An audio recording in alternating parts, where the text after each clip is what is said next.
الله الحمد لله كفى وسلام على عباده الذين اصطفى أما بعد قال الله تبارك وتعالى في كلامه المجيد والفرقان الحميد بعد أعوذ بالله من الشيطان الرجيم بسم الله الرحمن الرحيم يا أيها الذين آمنوا لا تقتلوا الصيد وأنتم حرم ومن قتله منكم متعمدا فجزاء مثل ما قتل من النعم يحكم به ذوى عدل منكم هديا بالغ الكعبة أو كفارة طعام مساكين أو عدل ذلك صياما ليذوق وبال أمره عفى الله عما سلف ومن عاد فينتقم الله منه والله عزيز ذو انتقام سبحان ربك رب العزة عما يصفون وسلام على المرسلين والحمد لله رب العالمين اللهم صل على سيدنا محمد وعلى آل سيدنا محمد بارك وسلم اللهم صل على سيدنا محمد وعلى آل سيدنا محمد بارك وسلم اللهم صل على سيدنا محمد وعلى آل سيدنا محمد بارك وسلم معزز سامعین کرام ملت اسلامیہ کے عزیز نوجوان و بزرگان ملت، گزشتہ 4 ہفتوں سے یہ سلسلہ چل رہا ہے کہ ہم ان آیتوں کو گوش گزار کر رہے ہیں جس میں اللہ تبارک و تعالیٰ نے قیامت تک کے آنے والے ایمان والے بندوں اور بندیوں کو اپنی طرف منسوب کر کے پکارا ہے، احکامات بتائے ہیں، دنیا اور آخرت کی فلاح اور کامیابی حاصل کرنے کے نسخے بتائے ہیں۔ گزشتہ سورۃ البقرہ کی 11 آیتیں ہم نے سنی جس میں یا ایھا الذین آمنو کے ذریعے خطاب ہے، پھر سورۃ آل عمران کی 7 آیتیں ہم نے سنی، پھر اس کے بعد سورۃ النساء کی 9 آیتیں ہم نے سنی، گزشتہ جمعہ سورۃ المائدہ کی 15 آیتیں تھی جس میں سے 11 آیتیں گوش گزار کی جا چکی تھی، 4 آیتیں رہ گئی تھی۔ سورۃ المائدہ آیت نمبر 95 میں اللہ تبارک و تعالیٰ ارشاد فرما رہے ہیں، جب تم احرام کی حالت میں ہو تو کسی شکار کو قتل نہ کرو، اور اگر تم میں سے کوئی اسے جان بوجھ کر قتل کر دے تو اس کا بدلہ دینا واجب ہوگا، جس کا طریقہ یہ ہوگا کہ جو جانور اس نے قتل کیا ہے اس جانور کے برابر چوپایوں میں سے کسی جانور کو جس کا فیصلہ تم میں سے 2 دیانت دار تجربے کار آدمی کریں گے کعبہ پہنچ کر قربان کیا جائے، یا اس کی قیمت کا کفارہ مسکینوں کو کھلا کر ادا کیا جائے، یا اس کے برابر روزے رکھے جائیں تاکہ وہ شخص اپنے کیے کا بدلہ چکے۔ پہلے جو کچھ ہو چکا اللہ نے اسے معاف کر دیا، اور جو شخص دوبارہ ایسا کرے گا تو اللہ اسے بدلہ لے گا، اور اللہ اقتدار اور انتظام کا مالک ہے۔ حج کے موقع پر جیسے کہ آپ گزشتہ جمعہ بھی یہ بات بتائی گئی تھی کہ شکار کرنا منع ہے، حج کے دنوں میں شکار کرنا منع ہے، اور گزشتہ ہفتے بھی یہ بھائی کہ بہت ساری مرتبہ جن جانوروں کا شکار کرنا منع ہے وہ سامنے دکھیں گے اور دل للچائے گا، یہ اللہ کی پرکھ، اللہ آزمائیں گے کہ کون اپنے آپ پر قابو پاتا ہے، کنٹرول کرتا ہے۔ تو اگر کسی سے یہ حرکت ہو گئی کہ اس نے کسی جانور کا شکار کر لیا تو اب اس کی دیت کیا ہے، اس کی سزا کیا ہے، تو وہ بتلائی گئی اس آیت میں کہ اس جانور کے برابر ایک جانور، جیسے جانور کا شکار کیا ہے ویسا ہی جانور مکہ مکرمہ میں ذبح کیا جائے گا، اور مسکینوں کو کھلایا جائے گا، ضرورت مندوں کو کھلایا جائے گا، یا اس کے بقدر روزے رکھے جائیں گے۔ اگلی آیت نمبر 101 میں اللہ تبارک و تعالیٰ سورۃ المائدہ آیت نمبر 101 میں ارشاد فرما رہے یا ایھا الذین آمنوا لا تسألوا عن اشیاء ان تبد لکم تسؤکم وان تسألوا عنها حین ینزل القرآن تبد لکم عفی اللہ عنہا واللہ غفور حلیم۔ دیکھیے، قیامت تک کے آنے والی انسانیت کے لیے، خصوصاً مسلمانوں کے لیے، ایمان والوں کے لیے اللہ تبارک و تعالیٰ قرآن عظیم الشان میں ارشاد فرما رہے ہیں، اے ایمان والو، ایسی چیزوں کے بارے میں سوال نہ کیا کرو کہ اگر تم پر ظاہر کر دی جائیں تو تمہیں ناگوار ہو، اور اگر تم ان کے بارے میں ایسے وقت میں سوال کرو گے جب قرآن نازل کیا جا رہا ہو اور وہ تم پر ظاہر کر دی جائے گی، البتہ اللہ نے پچھلی باتیں معاف کر دی ہیں اور اللہ بہت بخشنے والا بڑا بردبار ہے۔ اس کی تفسیر میں مفتی تقی صاحب تحریر فرما رہے مطلب یہ ہے کہ اول تو جن باتوں کی کوئی خاص ضرورت نہ ہو ان کی کھوج میں پڑنا فضول ہے. دوسرے اللہ تعالیٰ کی طرف سے بعض اوقات کوئی حکم مجمل طریقے سے آتا ہے, اگر اس پر اسی اجمال کے ساتھ عمل کر لیا جائے تو کافی ہے. اگر اللہ تعالیٰ کو اس میں مزید تفصیل کرنی ہوتی تو وہ خود قرآن کریم یا نبی کریم صلی اللہ تعالی علیہ وسلم کے سنت کے ذریعے کر دیتا. اب اس میں بال کی کھال نکالنے کی کوئی ضرورت نہیں ہے. ساتھ ہی یہ بھی فرمایا گیا کہ اگر نزول قرآن کے زمانے میں اس کا کوئی سخت جواب آ جائے تو خود تمہارے لیے مشکلات کھڑی ہو سکتی ہیں. چنانچہ اس آیت کی شان نزول میں یہ بات بتلائی گئی ہے کہ جب حج کی فرضیت نازل ہوئی قرآن عظیم الشان میں اور اللہ کے نبی صلی اللہ تعالی علیہ وسلم نے حج کا فرض ہونا بتایا تو ایک صحابی رضی اللہ عنہ دریافت کر بیٹھے کہ اللہ کے نبی صلی اللہ تعالی علیہ وسلم کیا ہر سال حج کرنا ہے یا ایک ہی بار کرنا ہے؟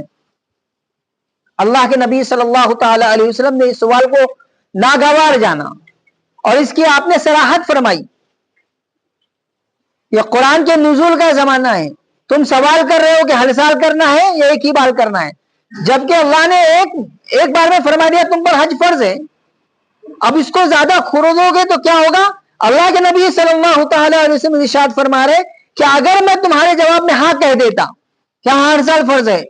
تو قیامت تک کے آنے والے مسلمانوں پر ہر سال حج فرض ہو جاتا. تو جو حکم جیسا ہے ویسا ہی عمل کرنا ہے, اس میں زیادہ بال کی کھال نکالنی نہیں ہے. اس کی مثال لے کر فرمایا کہ حج ایک بار فرض ہے اور ایک ہی بار کا اللہ نے حکم دیا ہے کہ اللہ نے تم پر حج کو فرض کیا ہے تو اب ایک ہی بار کرنا ہے. اب اگر یہ پوچھو گے کہ ہر سال کرنا ہے کہ ایک بار کرنا ہے, اور جواب میں اگر ہر سال آتا تو ہر سال فرض ہو جاتا. تو اس لیے جو حکم جیسا ہے ویسا ہی اس پر عمل کرنا ہے, زیادہ بال کی کھال نکالتے نہیں بیٹھنا ہے. سورۃ المائدہ آیت نمبر 105 میں اللہ تبارک و تعالی ارشاد فرما رہے یا ایھا الذین آمنوا علیکم انفسکم لا یضرکم من ضل اذا اهتدیتم الی اللہ مرجعکم جمیعا فینبئکم بما کنتم تعملون. اے ایمان والو, تم اپنی فکر کرو اور اگر تم صحیح راستے پر ہوگے تو جو لوگ گمراہ ہیں وہ تمہیں کوئی نقصان نہیں پہنچا سکتے. اللہ ہی کی طرف سے تم سب کو لوٹ کر جانا ہے, اس وقت وہ تمہیں بتائے گا کہ تم کیا عمل کر رہے ہو. دو باتیں اس آیت کی تفسیر میں بتلائی گئی ہیں. سب سے پہلی بات کہ کفار کی گمراہیاں جو پیچھے بیان کی جا چکی ہے, مسلمانوں کو صدمہ لگا رہتا تھا کہ جب قرآن نازل ہو گیا, اللہ کے نبی صلی اللہ تعالی علیہ وسلم نے سارے دلائل سارے نشانیاں بتلا دی, حق ظاہر ہو گیا اور باطل کا باطل ہونا آشکارا کر دیا گیا, تو کیوں یہ اپنی گمراہیوں پر ڈٹے ہوئے ہیں, کیوں یہ ایمان نہیں لاتے؟ تو مسلمانوں کو صدمہ لگا رہتا تھا. تو تسلی دی گئی کہ جب تم نے اپنا حق ادا کر دیا, تم نے حق بتا دیا, تو اب تمہارے ذمے ان کی گمراہی نہیں ہے. اللہ تم سے ان کی گمراہی کے بارے میں اب نہیں پوچھے گا جب تم پہنچا چکے. اور دوسری چیز, بعض لوگوں کا کی یہ طبیعت ہوتی ہے, ان کے اندر یہ شرارت ہوتی ہے کہ وہ ہر دوسرے آدمی کے ٹوہ میں لگے رہتے ہیں, اس کی کمیاں نکالنے میں لگے رہتے ہیں. یا ایسا ہی کر رہا ہے, ویسا ہی کر رہا ہے, دیکھو اس نے ایسے کر دیا. اپنی ذات پر نظر نہ کر کے دوسروں کی کمیوں کو, کوتاہیوں کو لوگوں کے سامنے دکھاتے پھرنا اور بتاتے رہنا, اور یہ ٹوہ میں رہنا کہ کون سی غلطی کر رہا ہے تاکہ میں اس پہ ٹوکوں. قرآن عظیم الشان نے اس پر بھی منع کیا ہے اس آیت کے ذریعے کہ تم اپنی فکر کرو. قیامت کے دن تم سے اس بندے کی کوتاہیاں نہیں پوچھی جائے گی, اس کی اوباشیاں نہیں پوچھی جائے گی, اس کی غلطیاں نہیں پوچھی جائے گی, تم سے تمہارے بارے میں پوچھو گی. تو تم اپنی فکر کرو. اس آیت میں دونوں زاویوں سے بات بتائی گئی ہے. سورۃ المائدہ آیت نمبر 6 جو آخری آیت ہے سورت کی, یا ایھا الذین آمنو کے ذریعے, یا ایھا الذین آمنو شہادۃ بینکم اذا حضر احدکم الموت حین الوصیۃ اثنان ذوی عدل منکم او آخران من غیرکم ان انتم ضربتم فی الارض فاصابتکم مصیبۃ الموت تحبسونہما من بعد الصلاة فيقسمان بالله إن ارتبتم لا نشتري به ثمنا ولو كان ذا قربى ولا نكتم شهادة الله إنا إذا لمن الآثمين.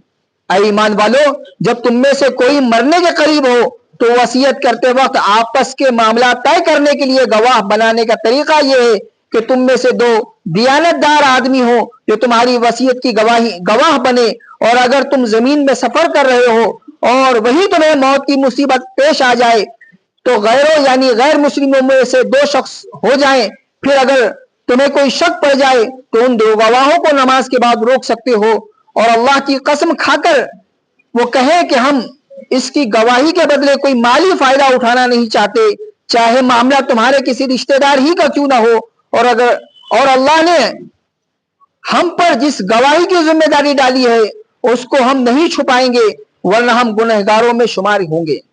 ایک طریقہ ہے وصیت پر ول بنانے پر گواہ بنانے کے لیے. ایک آدمی دنیا سے جاتے ہوئے وصیت لکھ کر جا رہا ہے، اب اس کی وصیت اس نے لکھی ہے، اس کا کیا پروف، کیا دلیل، تو اس کے لیے گواہ بنائے جائیں. امانت دار دیانتدار گواہ ہو تو جب ان کو گواہی کے لیے پیش کیا جائے تو وہ دیانتداری کے ساتھ گواہی دے سکے کہ یہ وصیت مرنے والے نے کی تھی. ایک اور چیز بتلائی گئی ہے کہ بعض مرتبہ آدمی سفر پر ہے، اب لازمی بات ہے وہ سفر میں اپنا کوئی رشتہ دار،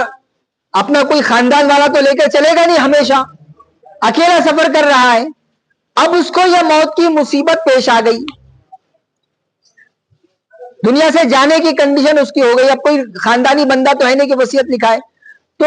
اگر کوئی مسلمان نہ ملتا ہو تو غیر مسلموں کو بھی وہ گواہ بنا سکتا ہے. اور اس کا طریقہ بھی بتا گیا. اگر کوئی شک پیدا ہو رہا ہے کہ یہ صحیح گواہی نہیں دیں گے تو ان سے اللہ کی قسم لے کر یہ بلوایا جائے کہ ہم اس کے بدلے کوئی دنیا نہیں چاہتے، کوئی فائدہ نہیں چاہتے، اور وہ گواہی دیں گے. ایسے ہی کسی رشتہ داری کے بارے میں کیوں نہ گواہی دینا پڑے، سچی اور امانت داری کے ساتھ بندے کو گواہی دینے پڑے گی. اور یہ اس بات کا اعتراف کریں گے کہ اگر ہم غلط بیانی سے کام لے رہے ہیں، غلط ہم نے گواہی دے دی تو ہم ہی گنہگار ہوں گے. اس اقرار کے ساتھ گواہی دلائی جاتی ہے، اور جب گواہی دے دیں گے تو ان کی بات کو سچا مانا جائے گا، اس میں کوئی ڈاؤٹ، اس میں کوئی شبہ، کوئی شک پیدا نہیں کیا جائے گا.